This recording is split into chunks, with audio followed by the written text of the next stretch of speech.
கட்டவிழ்க்கவும் கட்டவும் உன் கைகள் பலன் அடைகிறது. ஆமென். அல்லேலூயா.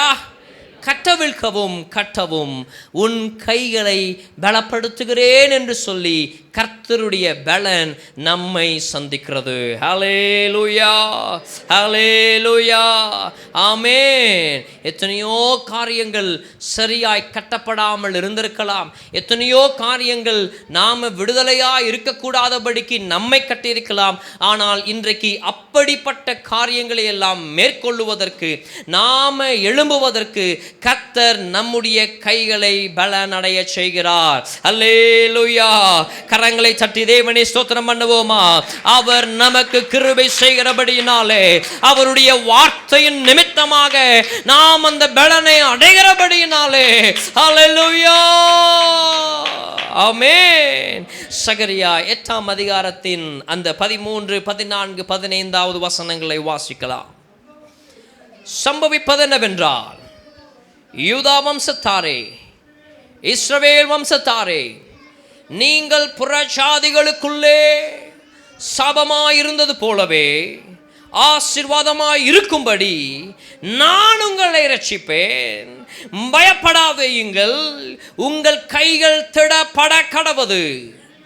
சேனைகளின் கர்த்தர் சொல்லுகிறது என்னவென்றால், உங்கள் பிதாக்கள் எனக்கு கோபம் ஊட்டின போது நான் உங்களை தண்டிக்க நினைத்து மனம் மாறாமல் இருந்தது போல இந்நாட்களில் எருசலேமுக்கும் யூதாவுக்கும் நன்மை செய்யும்படி திரும்ப நினைத்தேன். பயப்படாதேயுங்கள். ஹல்லேலூயா, ஹல்லேலூயா, ஆமென். இந்த 3 வசனங்களை குறித்து நாம் தியானிச்சிருக்கிறோம். ஆனாலும் இன்றைக்கு இந்த தேவனுடைய அன்பை தியானித்த நமக்கு தெரியும் எவ்வளவு அன்பாய் அவர் நம்மேல் இருக்கிறார், எவ்வளவு அதிகமான அன்பை தம்முடைய ஜனத்தின் மேல் அவர் வைத்திருக்கிறார். எவ்வளவு ஆவலாய், எவ்வளவு ஏக்கமாய், எவ்வளவு வேகமாய் நம்மை சந்திக்கும்படியாக தேவன் கடந்து வருகிறார். நம்மை சந்தித்து எல்லாவித வெட்கங்களிலிருந்து நம்மை விடுதலையாக்கும்படியாக அவர் விரைந்திருக்கிறார். அல்லேலூயா, அல்லேலூயா. அவர் இந்த அருமையான கைகளை பலனடைய செய்வதற்கு விரைந்து வந்திருக்கிறார். ஆமென். அவர் விரைந்து வந்திருக்கிறாருங்க. இன்றைக்கு நம்முடைய இருதயம் ஆண்டவருடைய சமூகத்தில் எப்படி இருக்குதுன்னு தெரியல. ஆனால் ஒரு காரியத்தை நம்முடைய இருதயம் புரிந்து கொள்ள வேண்டும், அவருடைய இருதயம் விரைந்து வந்திருக்கிறது. அல்லேலூயா. இந்த வாசித்த இந்த வசனங்களில் சொல்லப்பட்ட முக்கிய காரியம், உன் கைகள் திடப்பட கடுவது. ஆமென். இந்த கைகள் திடன் அடைஞ்சிச்சுன்னு சொன்னால், தேவன் நினைக்கிறபடி அந்த பலனை அவருடைய ஆலோசனைகளின் மூலமாய் பெற்றுக்கொண்டுச்சுன்னு சொன்னால், நிச்சயமாகவே கட்டவிழ்க்க வேண்டியவைகள் எல்லாம் கட்டவிழ்த்து விடுதலையாக இருக்க அது உதவியாக இருக்கும். ஆமென். கட்ட வேண்டியவைகளை எல்லாம் கட்டி நாம் உயர்வதற்கு அது உதவியாக இருக்கும். ஆமென். அல்லேலூயா. இன்றைக்கு அந்த பலன் நம்மை சந்திக்கட்டும். அல்லேலூயா, ஆமென். தேவனுடைய பலன் அவசியங்க. தேவனுடைய பலன் அவசியமாக இருக்கிறது. அந்த பலன் இந்த கைகளை சந்திக்கவில்லை என்று சொன்னால், இந்த கைகள் அந்த பலனை பெற்றுக்கொள்ளவில்லை என்று சொன்னால், எதையும் கட்டவும் முடியாது, எதையும் கட்டவிழ்க்கவும் முடியாது, விடுதலையை பார்த்திடவே முடியாது, உயர்வையும் பார்த்திட முடியாது. ஒருவேளை விடுதலையாக இருக்கிறேன்னு நீங்கள் நினச்சிருந்தீங்கன்னு சொன்னால், ஒருவேளை உயர்த்தப்பட்டிருக்கிறேன்னு சொல்லி நினச்சிருந்தீங்கன்னு சொன்னால், அது நிலைத்திருக்காது.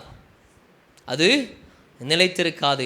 ஒரு நிலையான உயர்வும் விடுதலையும் அவருடைய பலன் எந்த மனிதனை சந்தித்திருக்கிறதோ, நிச்சயமாய் அதுதான் ஆசீர்வாதமானது, அதுதான் மெய்யானது. ஆமென். இந்த பகுதியில் நீங்கள் இதனுடைய பின்னணியை பார்த்தீங்க அப்படின்னு சொன்னால், கிட்டத்தட்ட 15 வருஷத்துக்கு மேலாக ஜனங்கள் ஆலயத்தை கட்டும்படியாக அவர்களுடைய பலனை அங்கே பயன்படுத்தி வந்தார்கள்.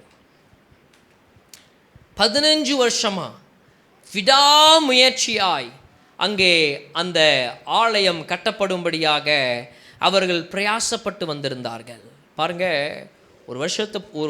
ஒரு விஷயத்தை நாம் புரிஞ்சு கொள்ளணும். கர்த்தர் கிருபையாய் கொடுத்திருக்கும் போது அந்த கிருபையின் அந்த ஆசீர்வாதத்தை ஒரு மனுஷன் அதை சரியாய் பயன்படுத்தி கொள்ளாமல் அந்த கிருபையை போக்கடிப்பான்னு சொன்னால் அதை திரும்ப கட்டுவதற்கு எவ்வளோ கடினன்றதை நம்ம புரிஞ்சு கொள்ளணுங்க. எவ்வளவு கடினன்றதை நாம் இந்த நாட்களில் புரிந்து கொள்ள வேண்டும். கர்த்தர் ஒரு விஷயத்தை உங்கள் கையில் கொடுக்கும்போது அதை நீங்கள் என்ன பண்ணுங்கள், அதை நீங்கள் ரொம்ப அதுக்காக தேங்க்ஃபுல்லாக நன்றி உள்ள வாழ்க்கையை வாழணும். இன்னைக்கு காலையில் என்னுடைய லேப்டாப்பு சார்ஜர் ஒயரை நான் மடக்கி என் பேக்கில் வைக்கும்போது டக்குன்னு அதுக்கு தேங்க்ஸ் சொல்லுவதற்கு ஆவியானவர் உதவி செய்தார். இது சாதாரணமாக நம்ம நினைக்கிறோம், இது ஒரு சாதாரணமாக நினைக்கிறோம். ஒரு விஷயத்தை கற்பனை பண்ணி பாருங்களேன். நீங்கள் ஒரு இம்பார்ட்டண்ட்டான ஒரு ஒர்க்கை நீங்கள் உங்கள் லேப்டாப்பில் பண்ணிகிட்டு இருக்கும்போது திடீர்னு நமக்கு தான் இங்கே சரியான ஸ்டாண்டர்டு என்ன கிடையாது, பவர் கிடையாது. திடீர்னு ஒரு ஹெவி வால்டேஜ் உள்ளே கடந்து வந்து உங்களுடைய ஒர்க்கை ஸ்பாயில் பண்ணிச்சுன்னா எவ்வளோ கஷ்டமாக இருக்க யோசிச்சு பாருங்கள், எவ்வளோ அது வேதனையாக இருக்குன்னு யோசிச்சு பாருங்கள். ஆனால் கர்த்தர் அந்த நேரங்களிலெல்லாம் நமக்கு ஒரு நல்ல பாதுகாப்பை கொடுத்து, அதுலேயும் ஒரு பாதுகாப்பு கொடுக்கப்படுது. எல்லா விதங்களிலும் தேவன் பாதுகாப்பை நமக்கு கொடுக்கிறார். எல்லா காரியத்திலும் கர்த்தர் தம்முடைய ஜனத்தினுடைய காரியங்களை அவர் பாதுகாத்து வருகிறார். ஆகையால் தயவு செய்து உங்களுடைய சிறு காரியத்துக்கும் நன்றி உள்ளவர்களாக இருக்க வேண்டும். ஆமென். சிறு காரியத்துக்கும் நன்றி உள்ளவர்களாக இருங்க. ஆமென். இவ்வளோ விஷயங்களில் ஆண்டவர் நம்மை பாதுகாத்து வருகிறார் என்பதை நீங்கள் தியானம் பண்ண பழகுங்க. ஒரு நாள் உட்காருங்க, அப்படிப்பட்ட ஒரு நாள் நமக்கு உட்காரப்படட்டும்.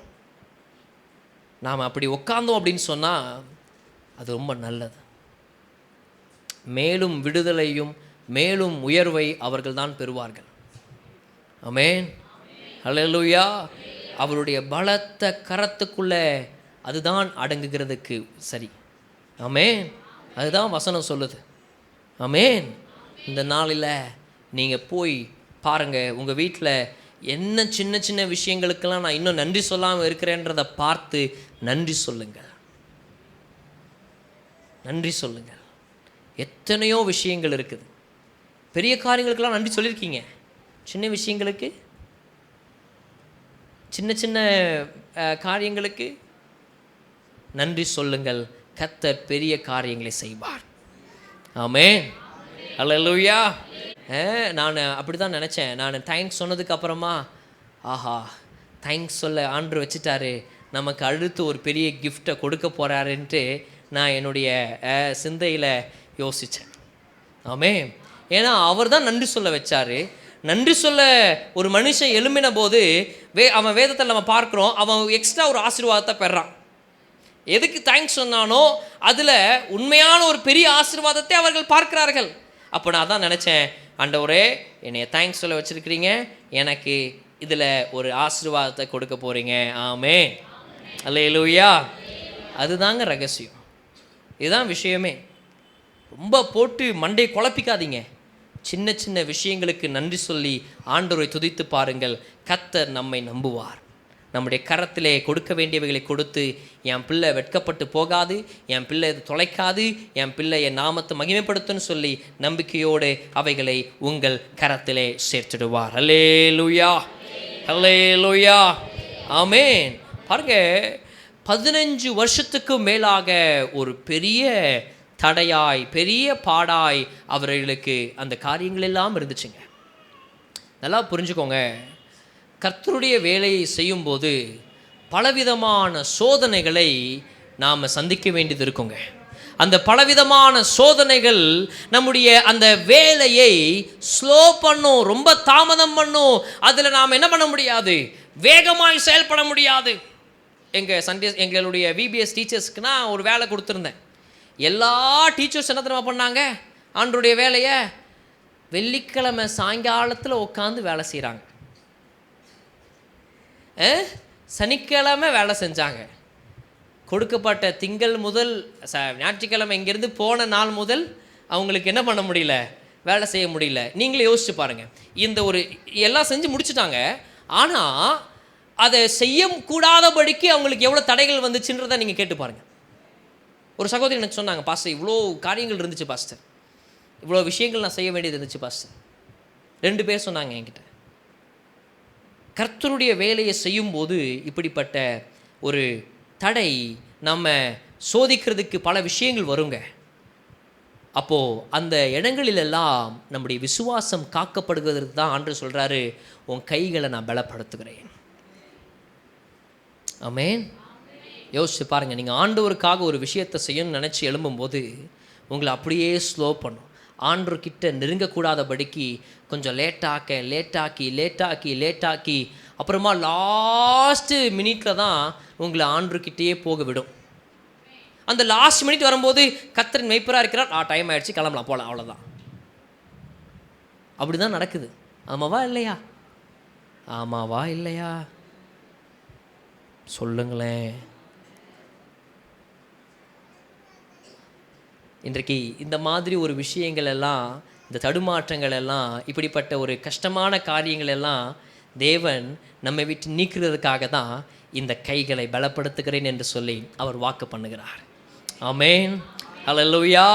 அப்படிப்பட்ட கட்டுகளை எல்லாம் கட்டவிழ்க்கவும், உங்களுடைய ஆவிக்குரிய வாழ்க்கையை கட்டவுமே தேவனுடைய பலன் இந்த நாளில் நம்மை சந்திக்கிறது. ஹல்லேலூயா. ஆமென். ஆண்டவர் ஃபுல் சப்போர்ட்டுங்க நமக்கு. ஆண்டவர் நம்முடைய பலனாய் நம்ம நடத்தப்படுவதற்கு அவர் நமக்கு ஃபுல் சப்போர்ட்டாக இருக்கிறார். பாருங்கள், 6வது நாளில் தியானித்தோம். ஆண்டவர் தாவீதை பொல்லாத பட்டயத்துக்கு தப்புவித்து எத்தனை களஞ்சியங்களை ஆண்டவர் என்ன பண்ணுறாரு, அது நிரம்பி வழியும்படியாக செய்கிறார் பாருங்க. ஆமே, ஏதோ ஒரு களஞ்சியமும் அந்த இடத்துல சொல்லப்படலை, பல களஞ்சியங்கள். ஆமே. அப்போது நம்மை சந்திக்க வேண்டிய ஆசீர்வாதங்கள் ஒரு இடத்திலிருந்து மாத்திரமல்ல, பல இடங்களில் அவைகள் வைக்கப்பட்டிருக்கிறது. அந்த பல இடங்களிலும் இருந்து அவைகள் நமக்கு சந்திக்கப்பட்டால்தான் இந்த வாழ்க்கை சரியாய் நடத்தப்படும். ஆமென். இன்றைக்கும் பாருங்களேன், நாம் சம்பாதிச்சிட்டு இருக்கிற அந்த ஒரு வேலையை வச்சு தான் நான் என்ன பண்ணப்படுவேன், போஷிக்கப்படுவேன், நான் காப்பாற்றப்படுவேன் நம்ம நினச்சிட்ருக்குறோம். அந்த ஒரு வழி மாத்திரம்தான் நம்மளை தப்புவிக்கும் நீங்கள் நினைக்காதீங்க. ஆண்டவர் நமக்கு பல வழிகளை வைத்திருக்கிறார். அந்த பல வழிகளையும் மனுஷனுடைய கண்கள் பார்க்கணும்னு சொன்னால் அவருடைய சட்டைகளின் மறைவிலே மறைக்கப்பட்டவனாய் அந்த பலனை தன்னுடைய கரத்தில் பெற்றவனாய் இருக்க வேண்டும். அல்லேலூயா, அல்லேலூயா, ஆமென். தேவன் பாதுகாக்கிறார். கர்த்தருடைய வேலை செய்யக்கூடாதபடிக்கு இனி ஒரு சோதனை உங்களுக்கு வந்துச்சுன்னு சொன்னால் அந்த சோதனையை நீங்கள் செய்து நீங்கள் அந்த இடத்திலே அவைகளை நிறைவேற்றி முடிக்கிறதற்கு கர்த்தர் உங்கள் கைகளை பலனடைய செய்கிறார். அல்லேலூயா, ஆமென். யோசுவா 6ஆம் அதிகாரத்தில் நீங்கள் ஒரு விஷயத்தை பார்த்தீங்கன்னு சொன்னால், எரிகோவை யாராவது மறுபடி கட்டுனாங்க அப்படின்னு சொன்னால் அவங்க பிள்ளைகள் அங்கே செத்து மடிவார்கள்ன்ற ஒரு வார்த்தையை நீங்கள் அங்கே பார்க்க முடியும். கிட்டத்தட்ட 500 வருஷத்துக்கு அப்புறமா 1 ராஜாக்கள் 16ஆம் அதிகாரத்தில் நீங்கள் பார்த்தீங்கன்னா ஒரு மனுஷன் ஈயேல்ன்ற ஒரு மனுஷன் எழும்புவான். எழும்பி எரிகோவை கட்டவும் அதனுடைய வாசல்களை அமைக்கவும் பிரயாசப்பட்ட போது அவனுடைய 2 பிள்ளைகளும் அங்கே செத்து போனார்கள். தன்னுடைய ஜனத்துக்கு உரியவைகளை ஒரு மனிதன் ஆக்கிரமிக்க பார்த்தான் என்று சொன்னால் அவனால் அதை செய்ய முடியாது என்பதற்கு இது ஒரு நல்ல சாட்சி. மற்றவர்கள் எங்கே நம்முடையதை அபகரிச்சிருவாங்களோ, நம்முடையதை அவங்க என்ன பண்ணிடுவாங்க, எடுத்துக்கொள்ளுவாங்களோ அப்படின்னு சொல்லி நாம் நினைக்கிறோம். ஆனால் நாம் பாதுகாக்க முடியாதுங்க. நம்மால் எல்லாவற்றையும் பாதுகாக்க முடியாது. நமக்குரிய எல்லாவற்றையும் பாதுகாக்கிறதுக்கு தேவனால் மட்டுமே ஆகும். ஆகையால் தான் கர்த்தருடைய அந்த பலனை இந்த கரம் பெற்றிருக்கட்டும் என்று சொல்லி நாம் இந்த நாளில் ஆண்டவருடைய வார்த்தையை கேட்டுக்கொண்டிருக்கிறோம். ஆமென். ஹல்லேலூயா.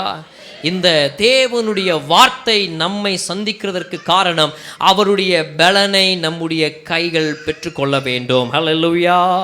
அந்த பலன் இல்லாமல் எதையும் கட்ட முடியாது, எதையும் கட்டவிழ்க்கவும் முடியாது. ஆகையால் இந்த நேரத்திலே உங்கள் மனதிலே நீங்கள் நினைத்து கொள்ளுங்கள், எதெல்லாம் நான் கட்டவிழ்க்கணுமோ, எந்த பொல்லாத பட்டயங்கள் பொல்லாத காரியங்கள் எல்லாவற்றையும் கட்டவிழ்க்கணுமோ அதை நான் கட்டவிழ்க்கிறதற்காக இந்த வார்த்தையை நான் கேட்கிறேன். அது மாத்திரமல்ல, மாத்திரமல்ல, எனக்காக நான் எதையெல்லாம் கட்டிக்கொள்ள வேண்டுமோ அதையெல்லாம் கட்டிக்கொள்ளும்படியாக என் சிந்தனைகளை ஒருமனப்படுத்துகிறேன் என்று சொல்லி நாம் காத்திருப்போம். கர்த்தர் நிச்சயமாய் பொல்லாத கட்டுகளை கட்டவிழ்க்கவும், நீங்கள் வளர வேண்டிய காரியங்களை கட்டிக்கொள்ளவும் கர்த்தர் நமக்கு உதவி செய்வார். உங்கள் கை அந்த நன்மையை பெறும். கரங்களை உயர்த்தி காண்பீங்க, பார்க்கலாம். ஆண்டவரே, இந்த கரங்களை நீர் ஆசீர்வதிப்பீராக. இந்த நாளில் கேட்கிற உம்முடைய வார்த்தைகளின் நிமித்தமாக இந்த கரங்கள் உம்முடைய பலனை பெற்றுக்கொள்ளட்டும். ஆண்டவரே, உதவி செய்யும். இயேசுவின் ரத்தம் ஜெயம். இயேசுவின் நாமத்தில் ஜெபிக்கிறோம் எங்கள் நல்ல பிதாவே. ஆமேன், ஆமேன், ஆமேன். அல்லேலூயா.